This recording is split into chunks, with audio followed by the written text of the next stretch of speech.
الله يا ربي يا ربي يا ربي يا الله يا الله يا الله يا ربي يا ربي يا ربي يا الله يا. السلام عليكم ورحمة الله وبركاته.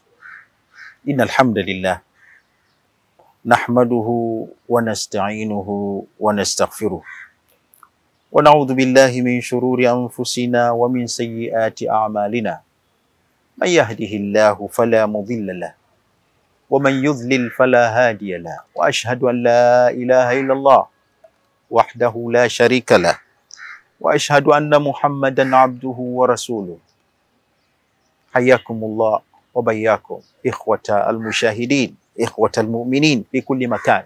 Ndugu zangu katika imani, yani mnao nitazama hivi sasa kupitia chombo hichi adhim cha Africa TV, tukiwa tunaendelea katika mada yetu katika kipindi chetu cha at-tauhidu awalan, ambapo ndani yake tunaelezea tauhid, kumpekesha Allah subhanahu wa ta'ala, ambayo ni muhimmatu al-kubra, ni kazi kubwa ambayo wamekuja nayo mitume ya Allah subhanahu wa ta'ala. Ni wajibu wa kwanza kutekeleza kwa mu'min ili aweze kufaulu kuingia katika pepo ya Allah subhanahu wa ta'ala. Katika kipindi kilichopita tulizungumzia na kukamilisha aina ya tatu ya kumpekesha Allah au ya tauhid, nayo ni tauhidul asma wa sifat, na tukasema kwamba maana yake ni kumfanya Allah subhanahu wa ta'ala yu pekee kwa majina yake na kwa sifa zake ambazo zilizothibitishwa na yeye mwenyewe subhanahu wa ta'ala au amethibitisha mtume wake Muhammadin sallallahu alayhi wasallam. Leo biidhnillahi ta'ala tutaingia katika kipengele muhimu sana, nacho ndugu zangu katika imani kinaitwa thamarat al-imanu bil asma'i wasifat. Nini matunda hasa, faida ya kuamini na kuthibitisha hili jambo la kwamba Allah subhanahu wa ta'ala ana majina na Allah subhanahu wa ta'ala ana sifa maalum allaiqu bihi subhanahu wa ta'ala. Ndugu yangu katika imani, faida kubwa ya kwanza ambayo mtu anaipata na matunda makubwa ya kwanza ambayo anaipata mu'min Islam, ambaye anathibitisha majina ya Allah subhanahu wa ta'ala na pia sifa za Allah subhanahu wa ta'ala, basi faida ya kwanza tanzihuhu subhanahu wa ta'ala anin naqaisi wal uyub wa wasfuhu bisifati al-kamali allaiqati bijalalihi. Ataweza huyu muislam, huyu mu'min, kumtakasa na kumweka mbali Mwenyezi Mungu subhanahu wa ta'ala na kila mambo ambayo ni mapungufu kwa Allah subhanahu wa ta'ala, na kumsifu Allah subhanahu wa ta'ala na kila lile ambalo ni sifa ya ukamilifu kwa Allah subhanahu wa ta'ala. Na hii nukta ni muhimu sana, na ndiyo maana ya kuelewa haya majina ya Allah subhanahu wa ta'ala na sifa zake Allah subhanahu wa ta'ala. Sisi lazima kila muislam ajue Allah subhanahu wa ta'ala ana sifa gani na majina yake Allah subhanahu wa ta'ala yana maana gani. Akishajua haya, huyu muislam ataelewa kwamba majina na sifa za Allah subhanahu wa ta'ala yana maana ya ukamilifu ulio wa hali ya juu. Ikiwa hivyo, ina maana moja kubwa sana, kila lile ambalo ni mapungufu kwa Allah subhanahu wa ta'ala utasema hili si katika sifa zake Allah subhanahu wa ta'ala, na kila lile ambalo ni lenye ukamilifu utasema hii ni sifa ya Allah subhanahu wa ta'ala. Ndio maana na faida kubwa ya kujua na kuelewa tauhidi hii, tauhidul asma wa sifat. Lakini pia utakanusha kumfananisha Mwenyezi Mungu subhanahu wa ta'ala na sifa za viumbe ambao ni dhaifu, pale Allah aliposema laisa kamithlihi shay, Mwenyezi Mungu hafanani na chochote. Viumbe wa Allah subhanahu wa ta'ala ni dhaifu. Hata kama ataambiwa kwa mfano kiumbe ni mjuzi, ujuzi wake hauwezi kufikia hata kidogo, hata chembe ujuzi wa Mwenyezi Mungu subhanahu wa ta'ala. Akiambiwa kiumbe kwamba ana nguvu, Mwenyezi Mungu ana nguvu, lakini nguvu zake hizi hazifanani hata kidogo na nguvu za Allah subhanahu wa ta'ala. Kwa kila nukta utakayoigusa katika sifa ambazo unaona kwamba hizi ni sifa za kiumbe ambazo anaambiwa kwamba ni sifa za ukamilifu au sifa tukufu, sifa mzuri, kwamba ni mjuzi kiumbe, ana nguvu, anaona, anaelewa. Hizi ni sifa ambazo kama zitakuwa kwa Allah subhanahu wa ta'ala, kwake ni tofauti na sifa ambazo anazo kiumbe. Sifa hii kwa Allah subhanahu wa ta'ala ni timilifu, kamilifu, haina mapungufu ya aina yote, ni sifa kubwa kabisa, haiwezi kufananishwa na kiumbe yoyote. Lakini tukija kwenye sifa moja moja za Allah subhanahu wa ta'ala na majina yake, kwa mfano ukishajua kwamba katika sifa za Allah subhanahu wa ta'ala annahu shadidul iqab, kwamba Mwenyezi Mungu subhanahu wa ta'ala katika sifa zake ni mkali wa kuadhibu, shadidul iqab. Ukishajua hivyo kwamba Allah subhanahu wa ta'ala ni mkali wa kuadhibu pale ambapo intuhikati maharimuhu, watu wanapofanya maovu, watapoingia katika mambo ya haramu ambayo ameyaharamisha Allah subhanahu wa ta'ala. Allah ameharamisha mambo kadhaa na akatahadharisha, akasema watu watakapomuasi Mwenyezi Mungu subhanahu wa ta'ala atawaadhibu, na akasema Allah subhanahu wa ta'ala kwamba adhabu yake ni kali, shadidul iqab.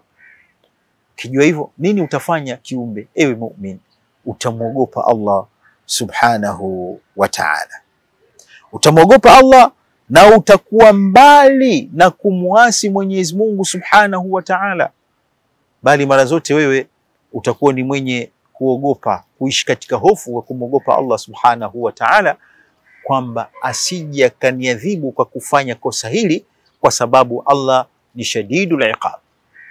Lakini ndugu yangu katika imani, Muislam atakapojua katika majina ya Mwenyezi Mungu subhanahu wa ta'ala, Ghafur, Rahim, Afu, Mwenyezi Mungu subhanahu wa ta'ala katika sifa zake ni msamehevu, katika sifa zake Allah subhanahu wa ta'ala ni mwenye huruma. Mwenyezi Mungu subhanahu wa ta'ala ni msamehevu na mwenye huruma. Ukilijua hilo kwamba sifa zake Allah subhanahu wa ta'ala, basi utakuwa na matarajio makubwa, matarajio kwa Allah subhanahu wa ta'ala kwamba atakusamehe makosa yake. Lakini wakati gani? Pale utakaporejea kwake yeye Allah subhanahu wa ta'ala. Ndugu zangu, neno Ar-Rahman, neno Ar-Rahim tunalirejea sana katika Qur'an. Neno hili hasa lipo katika suratul Fatiha, Ar-Rahman Ar-Rahim. Mwenyezi Mungu ni mwenye huruma kwa viumbe vyake wote hapa duniani, ni mwenye huruma kwa viumbe wake wema siku ya Kiyama, mwenye huruma subhanahu wa ta'ala, kiasi ya kwamba anawasamehe waja wake wale wanaofanya makosa. Ukishajua sifa hii ni ya Allah subhanahu wa ta'ala, na Allah anakuita ndani ya Qur'an. Mathalan, Mwenyezi Mungu subhanahu wa ta'ala anasema qul li ibadiy alladhina asrafu, qul ya ibadiy alladhina asrafu, qul ya ibadiy alladhina asrafu ala anfusihim la taqnatu min rahmatillah inna Allaha yaghfiru dhunuba jami'a. Sema, waambie waja wangu wale ambao wamevuka mipaka katika kuniasi, wamefanya madhambi mbalimbali, la taqnatu min rahmatillah, musikate tamaa kuikatia tamaa rehema ya Mwenyezi Mungu Subhanahu wa Ta'ala. Inna Allaha yaghfiru dhunuba jamia, Mwenyezi Mungu anasamehe makosa yote. Kisha lifahamu hilo kwamba katika sifa za Allah Subhanahu wa Ta'ala kwamba ni msamehevu, basi utakuwa na rajaa, utakuwa na matarajio kwa Mwenyezi Mungu Subhanahu wa Ta'ala kwamba atanisamehe, ataniondolea kile ambacho nilichokuwa nacho katika makosa mbalimbali ambayo nimeyafanya. Kwa hivyo hutakata tamaa. Lakini ndugu zangu katika imani, katika matunda ya kufahamu na kujua sifa za Mwenyezi Mungu Subhanahu wa Ta'ala, pale unapojua kwamba Allah ni Al-Qadir, ni mwenye uwezo. Allah Subhanahu wa Ta'ala katika sifa zake, yeye ni mwenye uwezo wa kila jambo. Kila jambo analiweza. Tena Al-Aziz, Allah ni mwenye nguvu. Sasa akiwa Allah Subhanahu wa Ta'ala ni Al-Qadir, Al-Qawi, Al-Aziz, ni mwenye uwezo na mwenye nguvu kubwa Allah Subhanahu wa Ta'ala, hakuna jambo linalomshinda Mwenyezi Mungu Subhanahu wa Ta'ala. Jambo lolote hakuna linalomshinda Allah Subhanahu wa Ta'ala, vyovyote litakavyokuwa jambo hilo, na kwamba yeye Allah Subhanahu wa Ta'ala ndiye ambaye yatawalla almu'minin, ndiye ambaye anawasimamia na kuwaongoza na kuwanusuru waumini katika matatizo ambayo pengine yatawapata katika hii dunia. Basi Muislamu akishafahamu hilo, akishafahamu hayo yote, inampelekea Muislamu huyu awe ana uhakika kwamba Mwenyezi Mungu Subhanahu wa Ta'ala saufa yansuru, ndiye atakayemnusuru. Hakuna mwingine atakayemnusuru isipokuwa Allah Subhanahu wa Ta'ala. Hatobabaishwa na kitu chochote.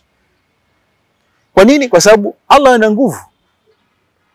Allah Subhanahu wa Ta'ala ndiye anayenusuru. Allah Subhanahu wa Ta'ala ndiye asishindwa na jambo lolote.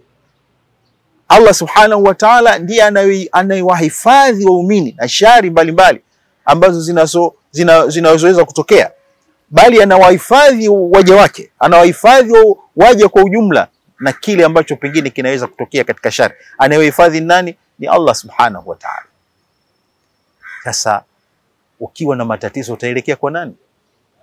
Utaelekea kwa huyu Allah ambaye ni katika sifa zake ni Al-Qawiyyu, ana nguvu, au utaelekea kwa yule ambaye hana nguvu, kwa kiumbe ambaye ni dhaifu? Wewe ushajua kwamba Allah ndiye mwenye nguvu, na Allah Subhanahu wa Ta'ala anasema wa 'ala Allahi fatawakkalu. Yeye Allah ndiyo mumtegemee. Tegemeeni Allah, msimtegemee mtu mwingine yoyote. Tegemeeni Allah in kuntum mu'minin, kama kweli nyinyi waumini wa kweli, mtegemeeni Allah Subhanahu wa Ta'ala. Sasa tunamtegemea Allah Subhanahu wa Ta'ala, tunarejea kwake na tunaamini kwamba matatizo yote ambayo yanayotukuta haya Allah Subhanahu wa Ta'ala atatufariji kwa kuyaondoa. Tupate mapumziko mafupi, tutarejea kwa uwezo wake Allah Subhanahu wa Ta'ala.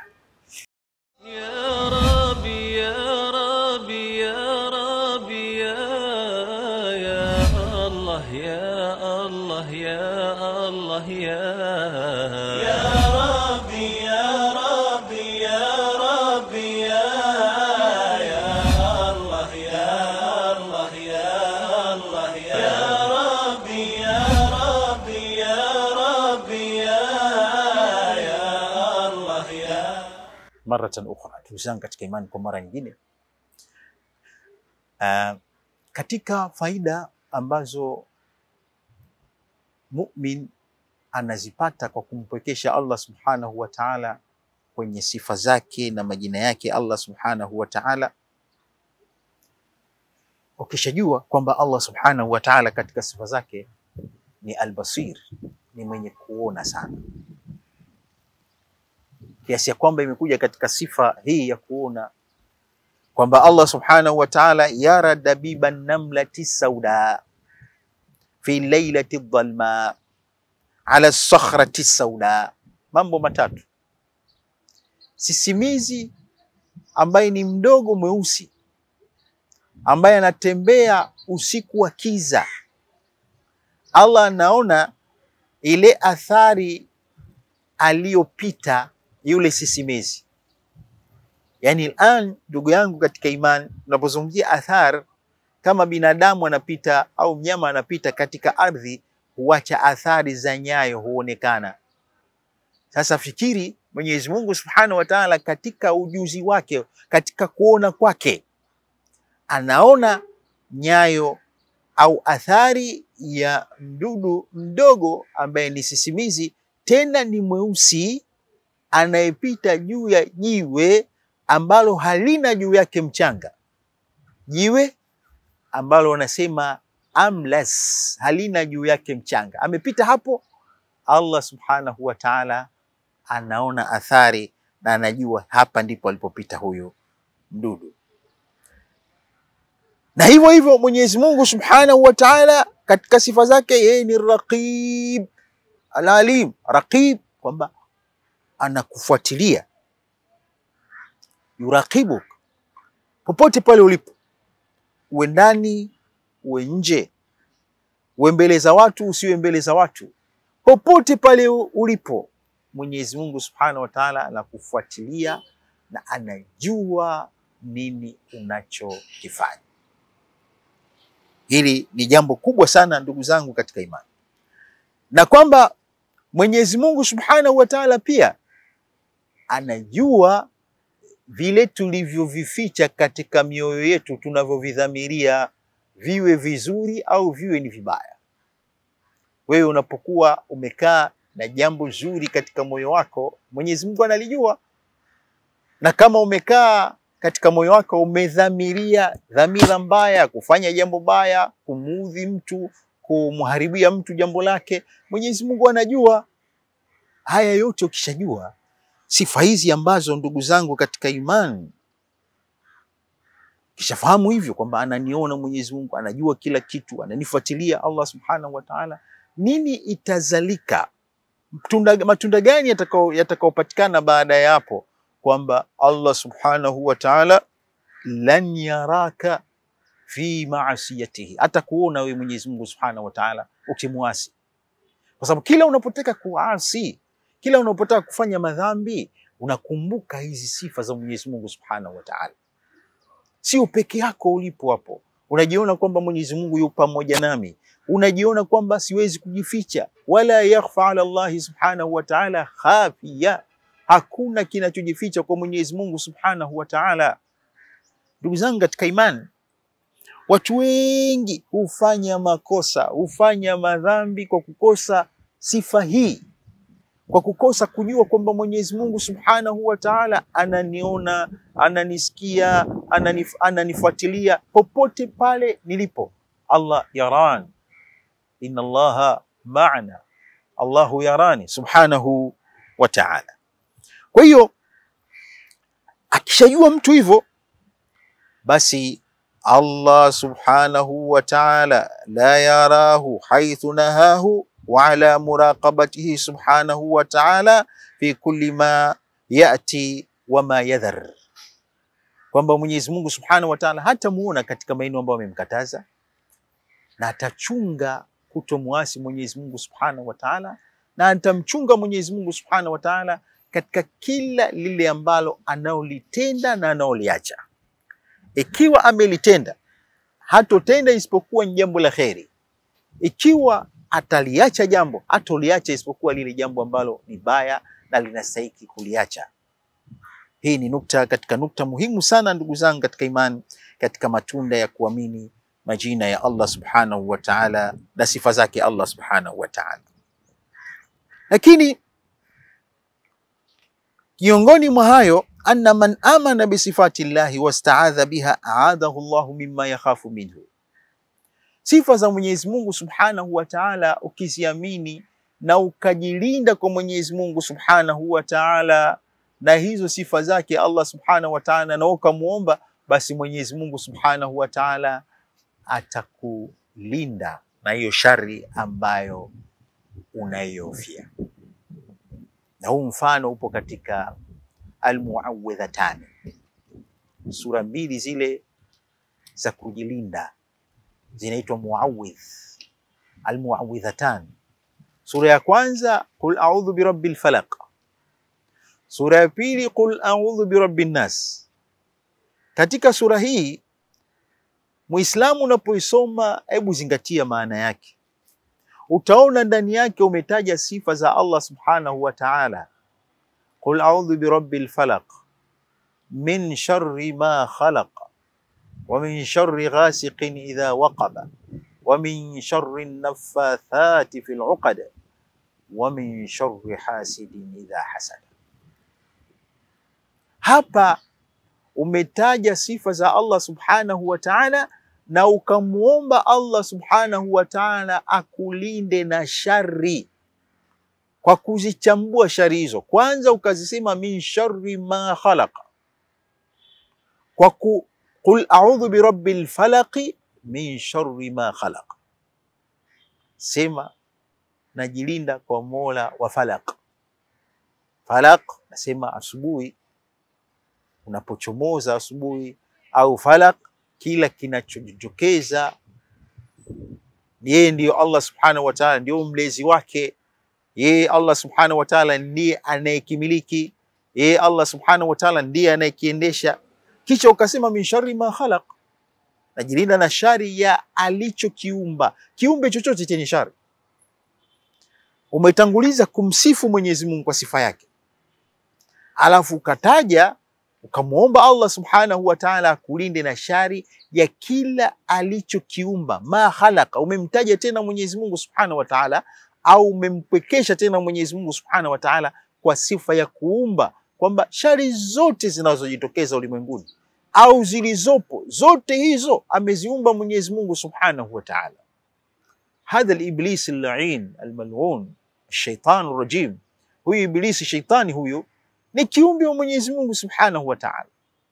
Aliyemuumba ni Allah subhanahu wa ta'ala. Ukamuomba Mwenyezi Mungu subhanahu wa ta'ala kwa kujiegemeza kwake, kwamba yeye ndiye mwenye nguvu, yeye ndiye anayeweza kukuondolea na kukulinda huyu shaitan na ibilisi huyu, basi utakuwa umepata kheri kubwa, kwa Mwenyezi Mungu ista'adhaka minhu, atakulinda naye. Lakini shari ya shaitan, shari